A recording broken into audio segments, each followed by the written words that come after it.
पुरुषोत्तमाय नियता प्राणिष्टाम् गन्धाक्षतपुष्पाणिं समर्पयामि पुराण पुरुषोत्तमाय नमः। तदंगत्वेन नैवेद्यं निवेदयामि नैवेद्यान्ते आचमनीयं जलं समर्पयामि भूषणार्थे द्रव्यं समर्पयामि। पुनः ध्यानं गंगातरंगरमणीय जटा कलापं गौरी निरंतर विभूषित वामभागं नारायण प्रियमनंगमदापहारं वाराणसीपुरपतिं भज विश्वनाथं। पुराण पुरुषोत्तमाय नमः। सर्वोपचारार्थे गन्धाक्षत पुष्पाणिं समर्पयामि नमस्करोमि नमः सर्वहितार्थाय जगदाधार हेतवे साष्टांगोऽयं प्रणामस्ते प्रयत्नेन मया कृतं। बोले श्रीमद्भागवत महापुराण की अथ नीराजनम्। ओम विदगं हविः प्रजननं मयसुदसवीरगं सर्वगणगं स्वस्थाय आत्मसनि प्रजासनि पशुसन्यलोकसन्यभयसनि अग्निः प्रजां बहुलां मे करोत्वन्नं पयोरेतो अस्मासु दत्ता। को पाप से है जाती ये अमरी ग्रंथि ये मूर्ति पंथ ये पंचम वेद निराला नव ज्योति जगाने वाला। ये अमर ग्रंथ ये मूर्ति पंथ ये पंचम वेद निराला नव ज्योति जगा। गर्भ में आजकल की माताएं जब गर्भ को धारण करती हैं तो उस समय महाराज अलग अलग नाटक देख रही हैं। वो आजकल तो इतनी सुविधा हो गई कि वो फोन पर एक तार कान में लगा दिया और बाहर क्या अंदर क्या सुन रहे हैं बाहर वाले को पता ही नहीं। खूब फूहड़ संगीत सुन रहे हैं और वो मोबाइल में पता नहीं क्या क्या देख रहे हैं। और फिर जब संतान होती है सोच रहे हैं हमारे घर में तो कृष्ण आएंगे। नहीं महाराज, कंस ही आएगा, संभव ही नहीं। इसलिए हे पंडित जी ध्यान रखना, 9 माह तक आपकी पत्नी धर्म का पालन करे। और मैं निवेदन करूं आप सब से, संतान जब माताएं गर्भ अवस्था को धारण करे ना, केवल 9 महीने धर्म कर लो, आपका संतान कभी धर्म से विमुख हो ही नहीं सकती है। वो निरंतर धर्म करेगी, केवल 9 माह। ताए पंडित जी घर जाकर इतनी बात बता देना स्त्री को। पंडित जी तो बड़े प्रसन्न हैं। घर आए संध्या के समय, धुंधली ने देखा, कहा पंडित जी आज बड़े खुश हो।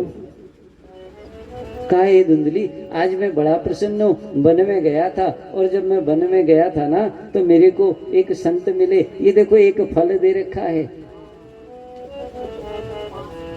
और ये जो फल दे रखा है इसको तुम खाओगी, गर्भ की अवस्था तुम्हें धारण होगी और जो हमारे जीवन का कष्ट है ना वो दूर हो जाएगा। धुंधली तो सिर पकड़ कर बैठ गई। कहा पंडित जी आपने किससे कहा, आपसे किसने कहा मैं दुखी हूं। अब पति ने फल दे दिया, पति चले गए। अब धुंधली सोच रही अगर मैंने ये फल खाया तो मुझे गर्भ की अवस्था होगी और गर्भ की अवस्था में तो बड़ा कष्ट होता है। जिसकी जैसी बुद्धि होती है ना उसके मन में वैसे ही विचार है। सोच रही है गर्भावस्था होगी और गर्भावस्था में तो कड़वा नहीं खाना, मीठा नहीं खाना, मसाला नहीं खाना, कई प्रतिबंध हो जाएंगे और मुझे तो भोजन बड़ा प्रिय है। अब सोच रही है गर्भावस्था में शरीर भी वजन भी बढ़ेगा और मन में विचार कर रही है जब नगर में चोर आ गए सब तो भाग जाएंगे, मैं कैसे भागूंगी। फिर मन में विचार कर रही है चलो चोर नहीं भी आए, कभी यदा कथा किसी कारणवश घर में आग लग गई, सब भाग जाएंगे, मैं कैसे भागूंगी। फिर मन में विचार कर रही है अब मैं करूं क्या, क्योंकि फल अगर नहीं खाएगी तो पति को क्रोध आएगा और जो दुष्ट होता है ना उसको 2-4 दुष्ट और मिल ही जाते हैं। कैसे दुष्ट मिल जाते हैं, इसकी एक बहन है, वो बहन उसी समय वहां आ गई। कहा अरे धुंधली तू बड़ी चिंतित लग रही है, तू बड़ी कष्ट में लग रही है, पीड़ा में लग रही है।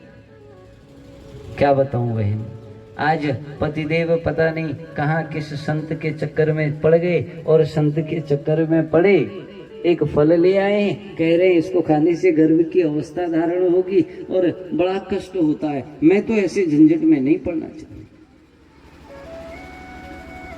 बहन ने कहा कोई बात नहीं, इसका हल है मेरे पास। और कभी कोई, और दुर्भाग्य तो हमारे इस सनातन धर्म का है महाराज। कैसा दुर्भाग्य है, देखो जिस समय बच्चा छोटा होता है ना, उस समय जब माँ उसको सिखा रही है ना, पिता की ओर इशारा करती है, अरे बेटा ये कौन है, बोलती है ये तुम्हारे डैड हैं, डैड। अब मैं ज्यादा अंग्रेजी तो नहीं जानता, बचपन में मटपाल जी हमने तो वहाँ गांव के स्कूल में पढ़ा, तो वो माँ साहब पढ़ाते थे, डैड माने मरा होता है महाराज। कह रही है ये मरा है, इसकी मत सुनना।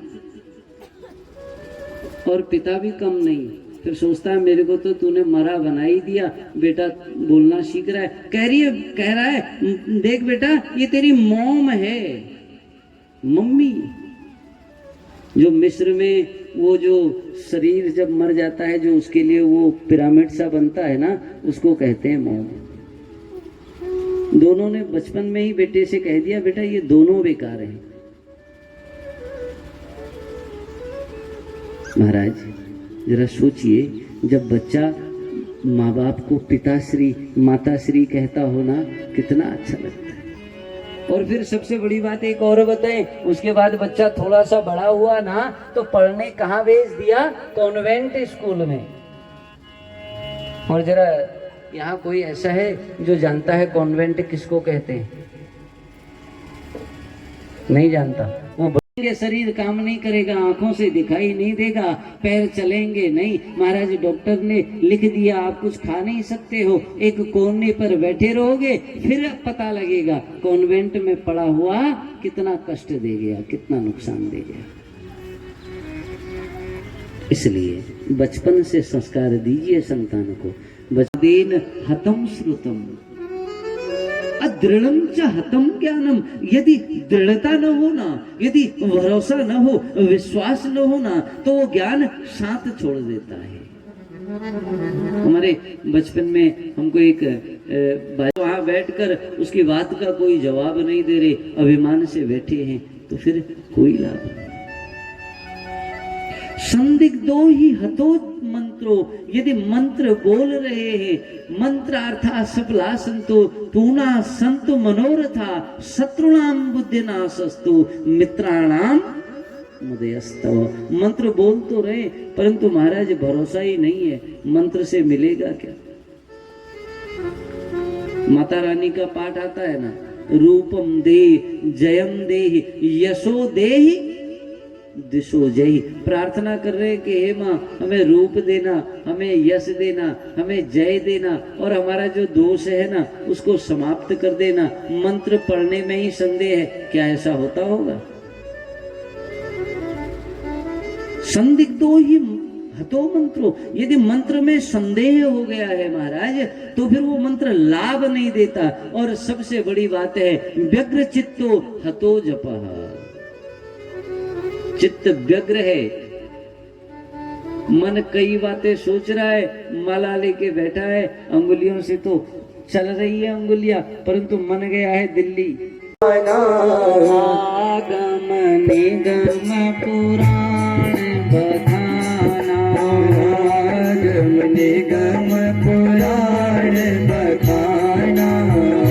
राम जय राम जय जय राम, श्री राम जय राम जय जय राम, श्री राम जय राम जय जय राम, श्री राम जय राम जय जय राम। धर्म न दूसर सत्य समाना। सत्य देखो एक बात बताएं, सत्युग में जब मनुष्य की आयु होती थी ना, ध्यान से श्रवण करना इस बात को। सत्युग में जब मनुष्य की आयु होती थी 1,00,000 वर्ष, और पता है शरीर कितना बड़ा होता था? 21 हाथ का। एक बार बोता था और 21 बार फसल काटता था। एक त्रेता आया, एक शून्य हट गया। अब आयु रह गई 10,000 वर्ष। अब शरीर हो गया 14 हाथ। अब तो एक बार फसल बोता है, 14 बार काटता है। फिर आ गया द्वापर, एक शून्य और कम हो गया। 1000 वर्ष की आयु रह गई, शरीर हो गया 7 हाथ का। अब एक बार फसल बोता है तो 7 बार काट रहा है। कलयुग आया ना जब, एक शून्य और हट गया बेचारा, 100 ही वर्ष रह गए। शरीर हो गया 3.5 हाथ का, वो भी बड़ी मुश्किल से अगर किसी का हो गया, नहीं तो 5-5.25 फीट के ऊपर तो गोविंद आए। 100 वर्ष की आयु है, उसमें भी सरकार कहती है जो 100 वर्ष बच गया ना, अगर वो सरकारी नौकरी वाला है तो उसको पेंशन हम उसके बाद पूरी दे देंगे, क्योंकि इसने तो रिकॉर्ड बना दिया। 100 वर्ष कोई बचेगा नहीं, 60 वर्ष में निपट जाए महाराज। व्यास जी ने सोचा इतनी छोटी आयु वाला ये व्यक्ति 1 लाख वेद के मंत्रों को कैसे पढ़ लेगा। 4 भाग कर दिए, ऋग्वेद, यजुर्वेद, सामवेद और अथर्ववेद। वेद के 4 भाग कर दिए, और 4 भाग करने के बाद भी ना संतोष नहीं हुआ मन में। सोचने लगे वेदों की भाषा तो बड़ी क्लिष्ट है, बड़ी जटिल है वेदों की भाषा, ये फिर भी नहीं समझ पाएगा। तो फिर पुराण लिखे, 17 पुराण लिख दिए। 17 पुराण लिखने के बाद भी इतिहास महाभारत लिख दिया। मन को संतोष नहीं है। फिर भी ये लग रहा है जैसे कुछ छूट सा गया, जैसे कुछ अभी तक लिखा ही नहीं। अपने आश्रम में बैठे हैं, बड़े परेशान हैं, चिंतित हैं। और जब चिंता में डूबे हैं, उसी समय नारद आए। हमने अभी नारद की विशेषता बताई थी ना, पहली विशेषता कि जिस घर में झगड़ा न हो वहां भेज दो। एक भजन गाते हुए फिर आरती प्रसाद चरणामृत होगा, और सभी लोगों से निवेदन समय से आइए, क्योंकि कथा के लिए जो समय चाहिए होता है वो फिर प्राप्त नहीं हो पाता। आप लोग 1 बजे आएंगे तो फिर खूब विस्तार से कथा को हम लोग श्रवण करेंगे। सभी लोग एक भजन के साथ फिर आरती चरणामृत प्रसाद लेंगे। बोलिए भागवत भगवान की जय। महाराज